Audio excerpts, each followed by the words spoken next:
A young black man was scorned and humiliated by his best friend's family because of his skin color, feeling the weight of prejudice, so he decides to do this. Stephen had always been a cheerful kid. He grew up in a vibrant and lively city, surrounded by friends with whom he shared every moment. His family, black and proud of their roots, always taught him to value who he was. Weekends were filled with family gatherings, neighborhood parties, and laughter that echoed through the streets. Stephen's father, a respected civil engineer in the city, worked hard but always made sure to be present for his wife and children.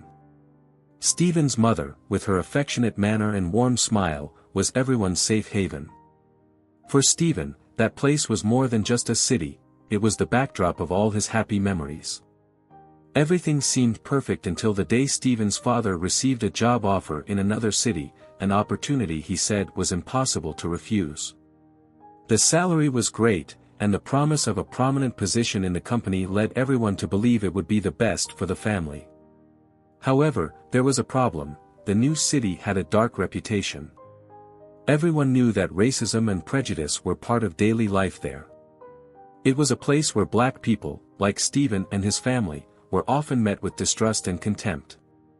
"I don't want to go," Stephen said, trying to hold back tears when he heard the news. "I love my life here, my friends, everything." "I know, son," Stephen's father said, placing a hand on his shoulder. "But we need to think about the future. This is an opportunity that could change our lives." Stephen knew his father was not to blame, he just wanted the best for the family. Still, the fear of the unknown, combined with the reports he'd heard about the new city, weighed heavily on his heart. He had already read in the news about racist attacks and how difficult it was for black families to be accepted there. Moving to a place with that kind of environment was the last thing he wanted. When they finally moved, Stephen immediately felt the difference. The new city was large, with busy streets and imposing buildings, but everything seemed cold and distant. The school was a new and strange environment, and Stephen noticed he was one of the few black students.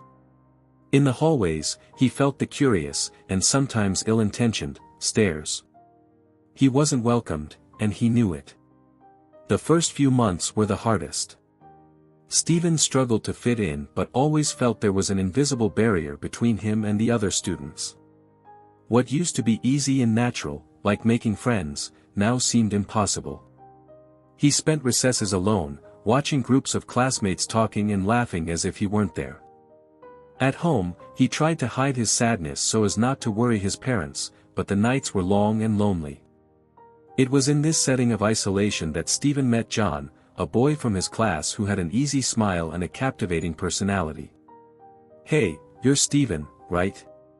John said one day while they were sitting side by side in science class. "I saw you playing soccer the other day. You're good." "Ah, thanks," Stephen replied, surprised that someone had struck up a conversation with him. "I used to play every day back in my old city." Over time, the two started meeting every day. John was everything Stephen needed at that moment: funny, friendly, and, above all, someone who didn't care about the differences. Gradually, John helped Stephen feel less out of place at school and in the city. They played soccer after school, shared snacks, and talked about everything, from video games to their dreams for the future. For the first time since the move, Stephen began to feel that maybe he could find his place in this new world. Although he knew the city had its problems, John's friendship allowed him to see a bit of color in a place that seemed so gray. Still, Stephen remained cautious, knowing that not everyone was like his friend. He had learned, painfully, that prejudice could lurk even in the most unexpected places. The friendship between Stephen and John grew quickly. They became inseparable, and wherever they went, it was common to see them side by side, laughing and telling jokes. At school, they sat together in classes and did group work. John loved the way Stephen talked about his old city, describing the friends and adventures he had there. And Stephen, in turn, appreciated John's positive energy, which made his days in the new city more bearable. "Do you still miss it there?" John asked one day while they were playing video games at Stephen's house. Yeah, I do, Stephen replied with a wistful smile. But being here with you has been much better than I imagined. I thought I'd never find someone like you around here. John smiled, pleased to know he was making a difference. You're my best friend, man. No matter where we are, that's never going to change. One day, as they were coming home from school, John suggested something that surprised Stephen. You should come over to my house sometime. My mom makes the best chocolate cake in the world. Stephen hesitated for a moment. While he was excited about the idea, he couldn't help but remember the rumors about some of the townspeople's prejudiced attitudes. Do you think your parents won't mind?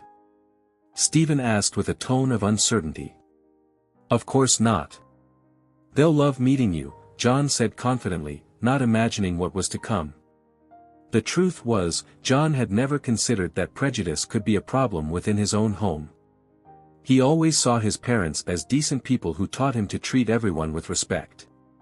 For John, friendship had no color, and he believed the same applied to his family. When the day finally came, Stephen was excited but also a bit nervous. He wanted to make a good impression, even though he wasn't quite sure what to expect.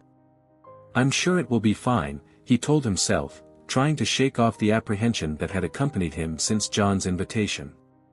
Upon arriving at his friend's house, he was greeted with enthusiasm. Stephen. It's great that you came. John said, smiling. He guided him into the house, where the sweet aroma of chocolate cake filled the air. Stephen felt more at ease seeing the family photos hanging on the walls and the simple, welcoming decor. Smells good, Stephen commented, trying to focus on the positive aspects of the situation. My mom makes the best cake, you'll see. John said with a smile. They headed toward the living room, but as they turned the corner, Stephen came across a sight that made him stop. Sitting on the couch with a stern expression was John's father, a middle-aged man with a piercing gaze. He looked up from the newspaper he was reading and stared at Stephen without hiding his discomfort. So, this is your friend, John, the father said, his tone carrying more than simple curiosity. Yes, Dad. This is Stephen, John replied casually. Stephen is great, you need to meet him. John's father looked at Stephen, his eyes narrowing and cold, as if analyzing every detail. Yeah, pretty different from what we're used to around here, huh? He said, turning his attention back to John. Since when have you been hanging out with people like this? Stephen felt a lump form in his throat. He tried to stay calm, but the comment hit him hard. He glanced at John, seeking some reaction to reassure him, but his friend looked as lost as he felt. Dad, don't say that. Stephen is my friend, John said, with growing discomfort. He never imagined his father could react this way. John's father slowly rose from the couch, folding the newspaper with precision. He approached Stephen, crossing his arms. A friend, huh? I didn't know you were bringing this kind of people into our home. Stephen could barely believe what he was hearing. He looked down at the floor, trying to find a way to avoid exploding. John's mother appeared at the kitchen door, drying her hands on a dish towel, and watched the scene with a disapproving look. John, you should have warned us you'd be bringing someone like this, the mother said, trying to sound casual but failing miserably. I didn't know I needed permission to bring my friend, John retorted, now visibly irritated. John's father took a step forward, invading Stephen's space. You know, kid, it's nothing personal, he began with a smile that was far from friendly. But we're not used to this kind of thing around here. John is a good boy, and I don't want him getting involved with bad company.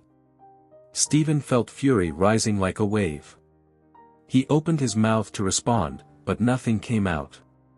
John's father continued, now with more prejudice. You people, you know, should stay in your place. This isn't for people like you. I hope you understand that, despite my son being naive, we have certain standards. And I don't want that here. Got it? John, now pale and nervous, tried to intervene. "Dad, stop it. Stephen is cool, you don't even know him. There's nothing wrong with us being friends." John's father cut him off, raising his voice. "I don't care.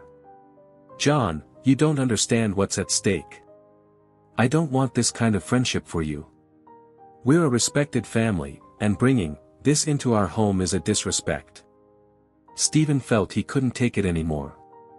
The weight of the words, the hostility of the environment, the disapproving look from John's mother, everything seemed to suffocate him. He took a step back, his hands trembling and his heart racing. I think it's better if I go." John turned to him, desperate. "Stephen, wait, you don't have to leave. I'm sorry, they don't know what they're talking about." But for Stephen, it was too late. The harsh words of John's father echoed in his mind, and he didn't want to stay there for another second. He turned and ran out the door, ignoring John's calls, with a broken heart and the feeling that, in that moment, he had lost much more than a friend's friendship. He had also lost hope of being accepted in a place that was already so hostile to him. Stephen ran away from John's house, his heart racing and his eyes welling up. He didn't know where to go, he just wanted to get as far away as possible from the place that had hurt him so much. John ran after him, feeling powerless and ashamed of his parents' behavior. He caught up with Stephen on the sidewalk, grabbing him by the arm. "Stephen, wait. Don't go like this," John said, trying to catch his breath. Stephen stopped but didn't look back. His shoulders were tense, and he was breathing heavily, trying to control the mix of anger and sadness inside him. "I can't believe this happened," he murmured, his voice choked. "I knew this city was bad, but I never thought I'd experience something like this in my best friend's house. I didn't know they would do this," John said, desperate. "I swear, Stephen, I never imagined they'd be so horrible. I'm sorry." Stephen turned, and John saw the tears in his friend's eyes. "John, I know it's not your fault, but I can't. I can't be around a family that thinks this way about me, about my skin, about who I am." John felt the weight of Stephen's words and tried to justify himself. "Stephen, I'm your friend, and that will never change. I'm not like them. I don't think like them, you know that." "But you live with them," Stephen replied, his voice filled with pain. "And even if you don't think like them, that doesn't change the fact that I was treated like trash in your house. And I can't keep pretending that everything is okay because it's not." John looked at Stephen, speechless. He knew Stephen was right, and it made him furious, not with his friend, but with his parents and everything the city represented. "I'm going to talk to them. I'll make them understand that they're wrong," John promised, still trying to hold on to his friend. "It's not just about talking, John. It's about what I felt today. It's about what I feel every day since I got to this city. I just wanted to have a place where I felt good, and today I found out that this place isn't here."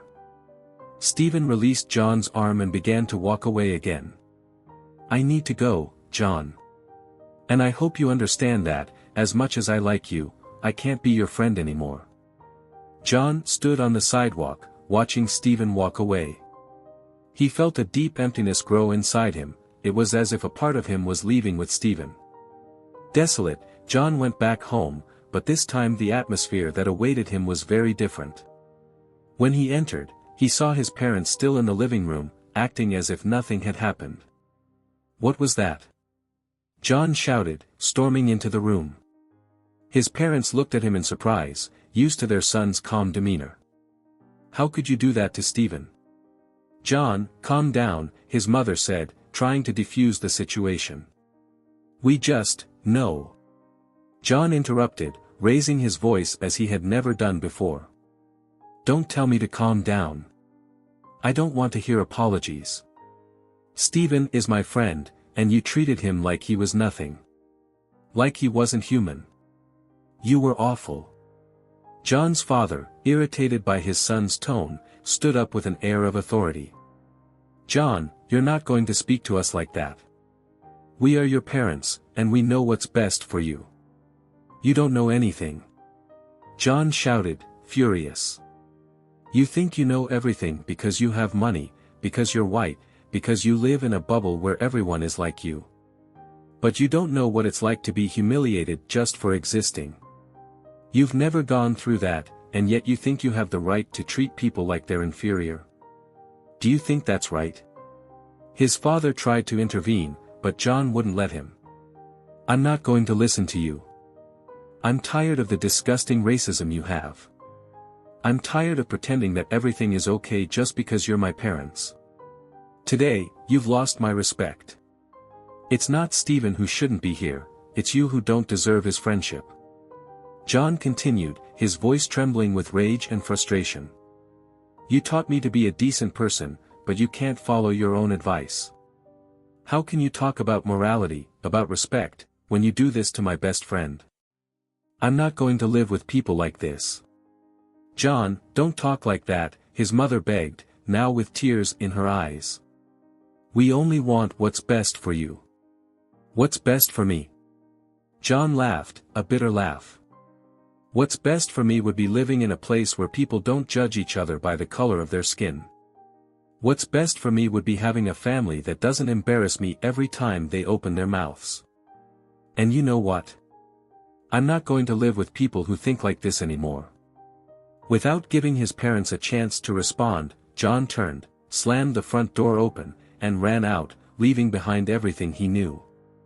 He didn't know where he was going, but he knew he needed to escape that house, that environment that suddenly seemed as unbearable as the prejudice he had witnessed.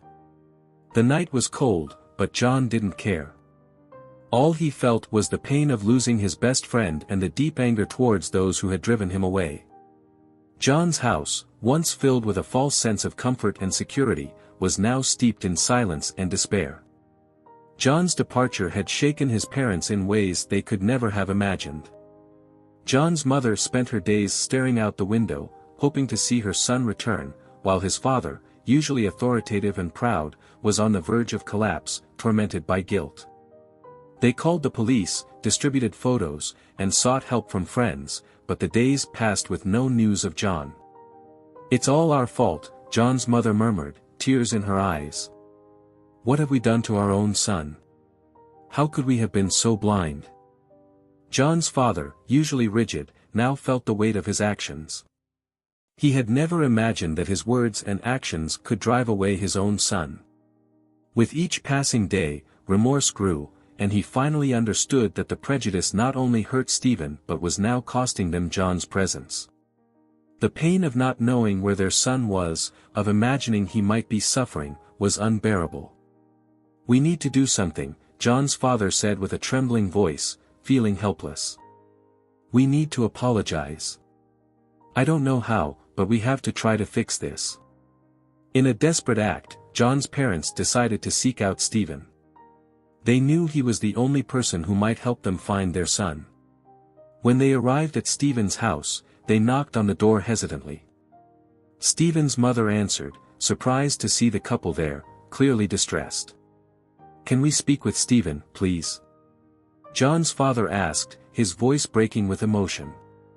Stephen appeared at the door, wary, unsure of what to expect.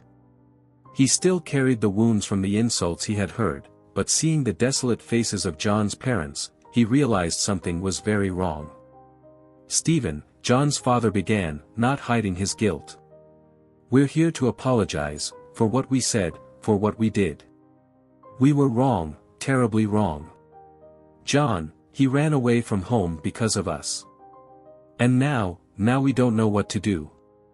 John's mother couldn't hold back her tears. "Stephen, please forgive us. We know our words hurt you, and now we're paying a very high price. We've lost our son, and all we want is to bring him back. Please, help us find him." Stephen listened to John's parents' words carefully. He knew that apologies wouldn't undo what had happened, but seeing their desperation moved him. He thought of John, alone somewhere, suffering for something he wasn't at fault for.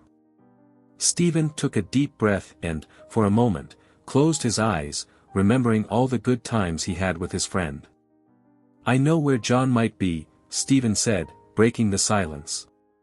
He recalled a secluded spot, a hidden corner where they used to go to escape the world, a place where they could be just themselves, without judgment.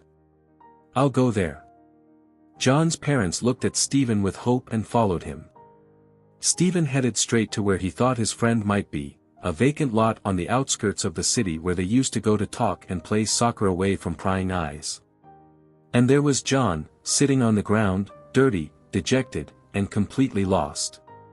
He was holding a photo of himself and Stephen together, a reminder of better days that now seemed so distant. Upon seeing Stephen approach, John stood up, surprised and yet relieved.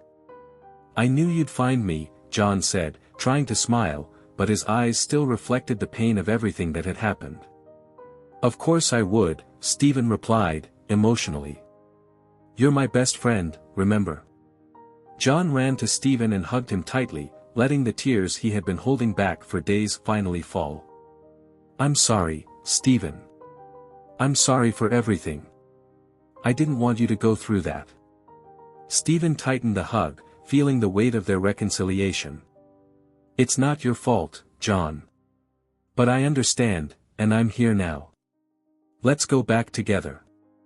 John's parents watched the reunion from a distance, their hearts heavy with regret. They approached slowly, unsure of how to address their son. John's father tried to speak, but the words seemed stuck in his throat. John looked at his parents, still hurt, but saw in their eyes a genuine remorse he had never seen before. "John," his father began, his voice trembling. "We were wrong, son. We were wrong to Stephen, to you, to ourselves. And we just want you to know that we're going to change. Please, give us a chance to make things right." John looked at his parents, thinking of everything he had been through. He knew that changes wouldn't happen overnight, but the first step was there, in those faces that had once been so unyielding, now marked by the weight of guilt. "I just want a family that respects people," John said, his voice firm. "I don't want to live in a place where prejudice hurts the people I love." John's parents nodded, tears streaming down their faces.